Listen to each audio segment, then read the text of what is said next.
your CV or resume by just pasting the job description inside the app. And then we have CV-based interview, which is one of the most important ones. There are times whereby you just want to test yourself. You can upload your CV directly. It will generate questions based on your CV, and it will give you the question. And then,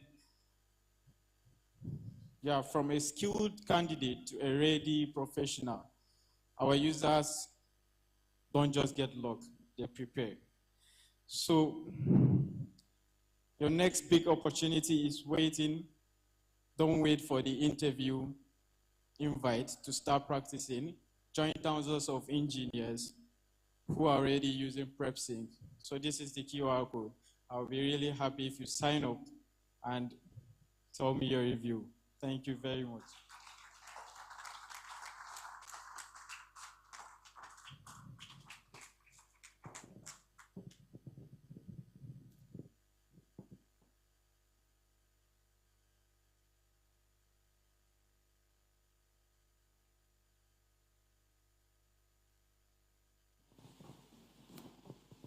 Hello, good morning, everyone. Thank you so much for coming this morning. First and foremost, I want to sincerely appreciate the TEDx team for this opportunity. My name is Wisdom Lusete, and I'm a professional shoe designer and shoe producer based here in the city of Yola. I started making shoes in 2020, and we started Lulex shoes in 2023. So far, we've been able to train at least 10 apprentices in the skill and the business of professional shoe making.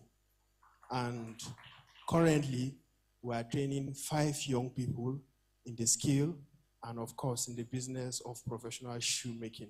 Last year, we registered our business under the Corporate Affairs Commission as a private liability company. So we are fully registered, and we have our location. Our workshop location is at Bachure, Jimeta, Yola.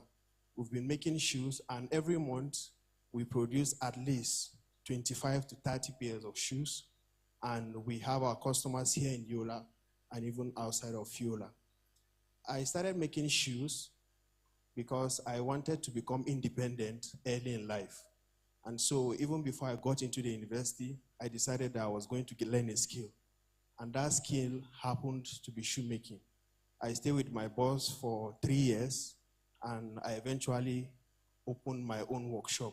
So I have my own workshop, and we have people that work with us. Currently, what I'm wearing is our product, and since 2020, I've not bought a shoe from the market. All the shoes I wear, all the shoes that people around me wear are products that we produce. And right now, we make use of manual machines. We have filing machines. We have manual machines that we make use of. And our current limitation is having access to materials and having access to industrial machines, because there's so much that we can do. There's so much that we can be able to achieve if we can have access to these machines. And I believe that we are getting there, but of course, with your own support and with your consistent patronage, we'll be able to do a lot more. We make all kinds of male shoes. We make boots, we make brogues, we make outfit, we make office wears, we make palms, we make half covers, we make all kinds of shoes that you can think of. So I believe that with this, we'll be able to do a lot more together. We'll be able to collaborate, and we'll be able to provide jobs for young people. Because one of the things that shoemaking affords you is that you'll be able to create jobs for a lot of people. And so I believe that we can be able to do a lot more together. So thank you so much for listening. And I believe that after this event, we'll get to connect and we'll get to do a lot together. Thank you so much.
Shishibu is a law student at the American University of Nigeria.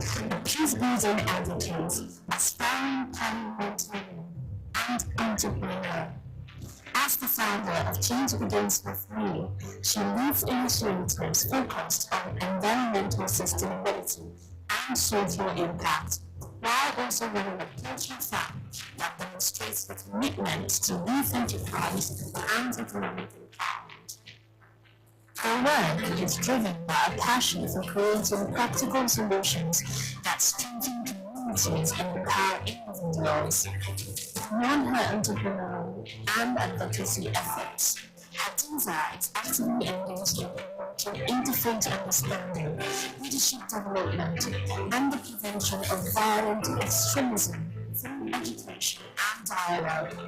She is also involved in initiatives that teach children the values of empathy and peaceful resistance from an early age. Through her work in advocacy, media, agriculture, and policy for sustainability, she continues to champion ideas that inspire unity, critical thinking, and meaningful society change. Today, she joins us to share her TEDx Yola talk titled "Coexistence is Not Tolerance, It's Shared Survival." Please join me in welcoming Hadiza Ashishibu.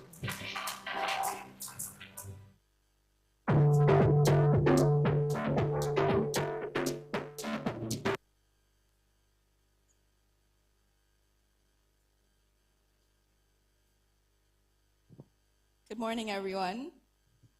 Good morning. Amazing. Just to start with, how many of us here, just by a show of hands, have ever been told just to tolerate somebody? What do we yell? Or I beg, just manage. Anyone here? Okay.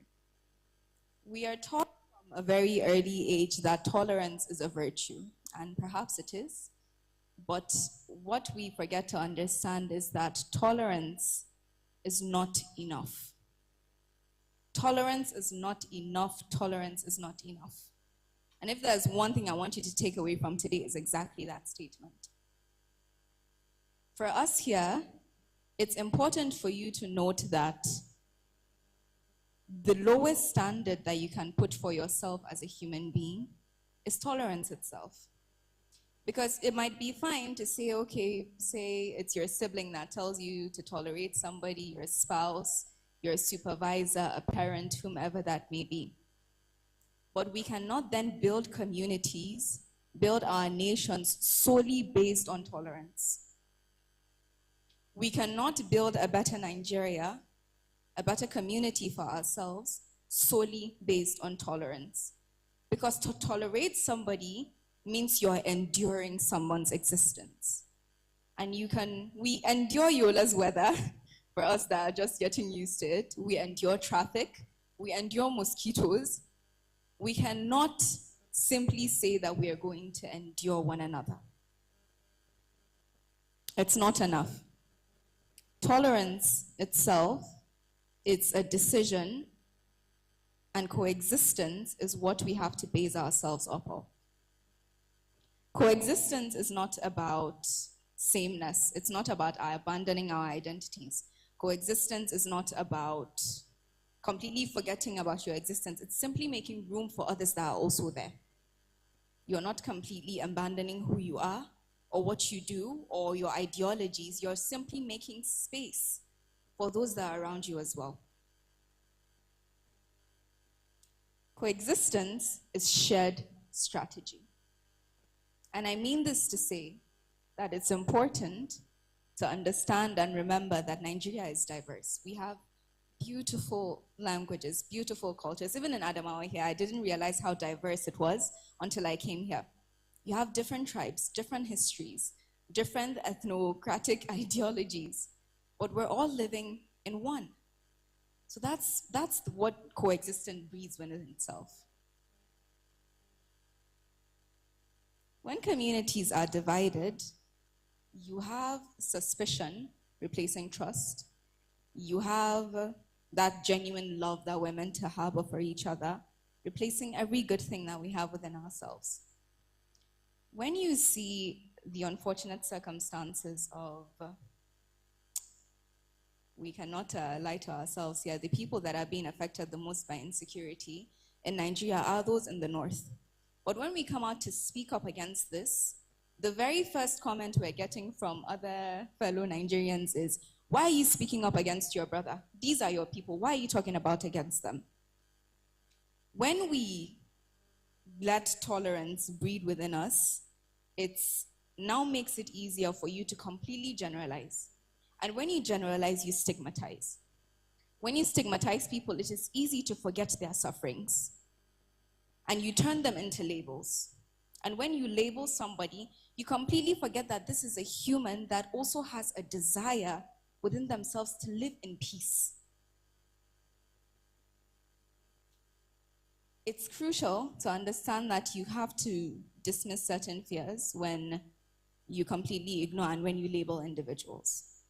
You completely live in fear. And it's not, to me personally, I do not believe that it's something that is sustainable within ourselves, and it's breed conditions in Nigeria where we are completely turned about against each other. Insecurity is being bred, not because it started completely with violence, but because it started with a distance. It started with a distance in understanding. It started with distance in human empathy and a distance in human connection. We have a lot of shared values within ourselves as people, and I'm talking based on, I believe most of us here are Nigerians here. And my talk basically here is just based upon how we can make conscious decisions every single day to make a difference, because that change really just begins with us. It requires listening when it's easier to judge. It requires you to not stereotype. It requires courage. And perhaps most importantly, it requires you to understand that our destinies are connected. And as I was saying earlier, coexistence forces us to realize a certain issue, a certain truth that humanity is forcing us to understand, which is that we rise or we fall together. And I want you to repeat after me so it sticks in your head. We rise or we fall together. The thing about the challenges in our world is that it faces us in certain instances. Insecurity, poverty, lack of access to quality education. It doesn't stop at state lines. These challenges are not going to ask you what tribe are you before they hit you. They're going to ask you what religion are you before they hit you. It's a shared issue that we have, and so because of that, we cannot allow ourselves to become fully encapsulated in our differences that we do not see that it's a shared problem. And if it's affecting one person, it will affect the other. If you concede to one issue, it will definitely come back and affect you. What you're thinking is, this is not my issue, this is not something I'm going to speak up against. I promise you, it's going to come and meet you at your doorstep. Again, we rise or we fall together. When you have instances of attacks, I would give you a very good example. Speaking up against a certain influencer or a certain human rights activist, such as myself, that was taking up an enforced disappearance, is what we call it, in the activism space. When they were picked up, arrested, detained, with no grounds whatsoever. And when you have people like us coming out to speak up against it, the very first issue is, what's your business? Why do you care about this? But in this instance, you can understand that if you keep quiet about a certain injustice happening to one person, it will certainly come and meet you, and nobody is going to speak up for you. The joy and the good that you want done to yourself, you have to make sure that you're doing it to people as well. You cannot be selfish. You cannot allow your ideas, or maybe this person is not my tribe, I'm not going to care what they say. You cannot allow that happen. I work in peace building, as my presentation was. I have learned constantly is peace is not bred when you and I are sitting in classrooms. Peace is not learned in hallways like this or classrooms. You have to understand that peace is built in every single day decisions. You have to make a conscious effort within yourself to say, I'm going to change, I'm going to do something differently. I'm going to be a peaceful person. I'm going to advocate. It starts with everyday simple decisions that you can make. It's not some far-fetched idea of us living in a peaceful place. I'm very sure we've seen several images of a person just throwing trash by the road, and then they want a cleaner place, but you're not consciously making something, an effort to get that place to where it is. It starts with little actions that you can make every day. As you're leaving by the road, I'm very sure some of you would go with these water bottles that are in front of us, and you would just trash it by the road. It starts with everyday little decisions and conscious efforts to build peace within itself and any change that you generally want to see. Imagine a world where you have children being taught empathy, or being taught that you have to embrace coexistence as much as we teach mathematics as seriously.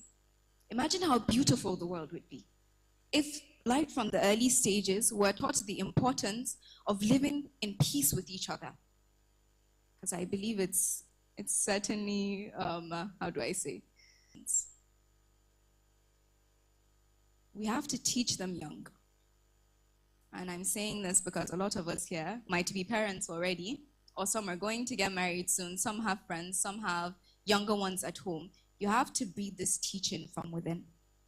And it's something you have to teach them from the grassroots themselves. I'll give you a really quick example.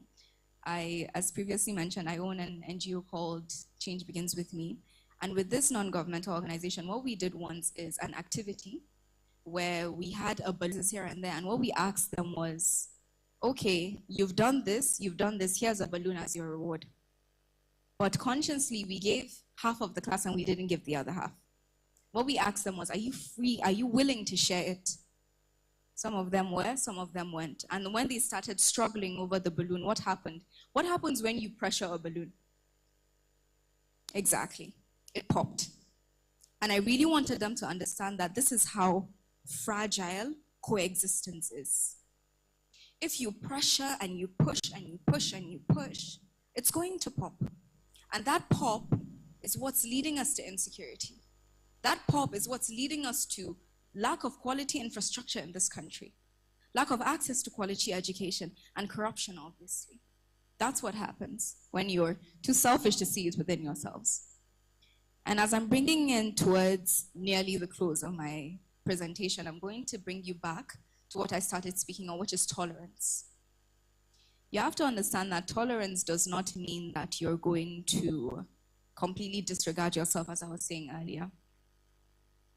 Because we have to aim higher than tolerance. We have to aim higher than saying, hey, I'm just going to tolerate your existence. I'm just going to tolerate your existence. I'm just going to tolerate your existence.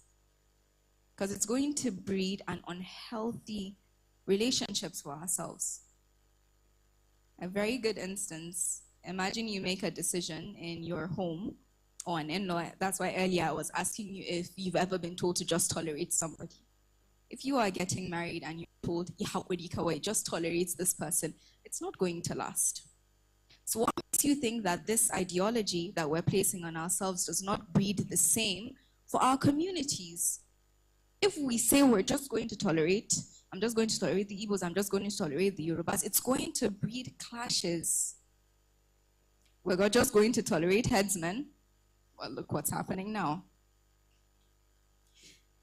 Tolerance asks us to endure one another, while coexistence asks us to value each other.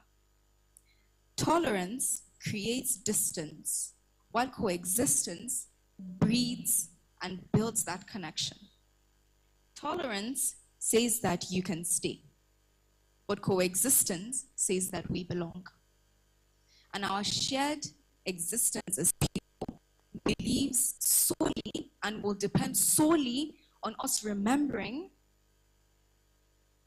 that this world is going to divide us in different ways. It's going to divide us based on our religious beliefs. It's going to divide us based on political ideas. What party you support, the person you're not going to vote for.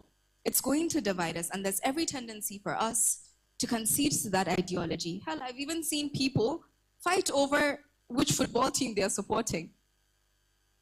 You have to understand that it's increasingly dividing us, and belonging is the most powerful gift we can offer one another. You and I here that we're speaking, and to whomever is joining us online.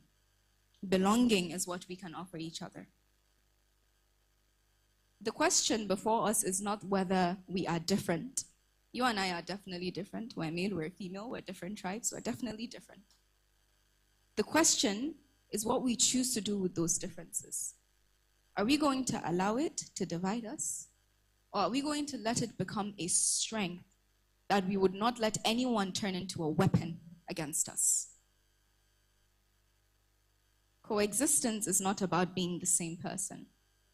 It's not about being one or sharing the same ideology. It's about creating room, creating a space where we can all live in peace and we can all live as one, which I promise you is possible, but we have to make that conscious effort within ourselves. The end, our survival,